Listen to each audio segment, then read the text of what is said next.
Hey there, it's David, the ADHD LGPC, and today we're talking about what your diagnosis says about you, brought to you by Social Media Quizzes. So, first we're going to look at is what does a diagnosis even mean? And there's really four aspects to a diagnosis, or four reasons we even give one. And that is communication, comfort, knowledge, and insurance. So to start off, communication. This is just how we talk to other professionals.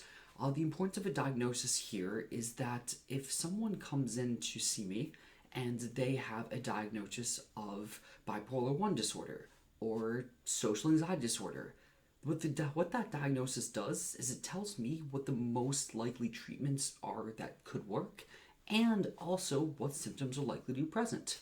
So if someone comes to me with a diagnosis of bipolar 1 disorder, I might ask about sleep, about manic episodes, about depressive episodes. If someone comes to me with social anxiety disorder, though, I might tailor my questions towards that and ask about any social situations they've been in that they've had a fear of judgment from others. And so first off, the diagnosis is just a way for professionals to talk to each other about it so we don't have to get all the information all over again. And we can use that information to come up with a treatment plan that we have an outline for that, hey, research says that with this diagnosis, these things tend to work. And so that's one reason. The second is comfort, and that is for the person, for the client who has a disorder. There is comfort in knowing that for some people, that the disorder you have is defined, that this is something that there's enough research on, it has a name. Also, it helps take away some of the stigma that people can impose on themselves. While there is stigma with diagnosis, there's also stigma that comes without it. That is, let's say if you have ADHD and people are telling you, why aren't you just paying attention better? Well, sometimes it's comforting knowing that there's a reason. You have lower dopamine levels than most people. It's harder for you to pay attention for long periods of time, especially to things that are boring to you. So that's a second, the comfort of knowing that there's a body of research out there and that there is a reason that you feel the way you do. The third is knowledge. And the knowledge part of a diagnosis is so you can find resources. And that is if, let's say, you are diagnosed with bipolar 1, you can look up what does that mean? You can look up, hey, here are tips that have helped other people.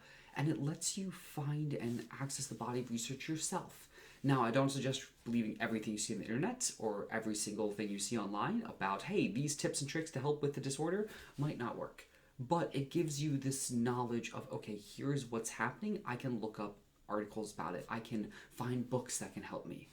And the last reason is insurance. Often, if a therapist takes insurance, we must have a diagnosis at the end of the session or insurance won't pay. They'll make you pay yourself and won't help at all. And so often, while we push for a diagnosis early on, is because we have to have it covered for you. If we don't, you'll have to pay. And so that's why we try to sometimes push a diagnosis in the first session. Now, if you don't agree with that first diagnosis, that's okay. Bring it up to your therapist and be like, hey, I don't fully agree with it. Can we talk about it? And the answer will pretty much always be sure. Like, we put that there because we have to have something down. But to quickly overview, what does a diagnosis even mean? Well, it's basically just the way of categorizing, here are some symptoms that you have.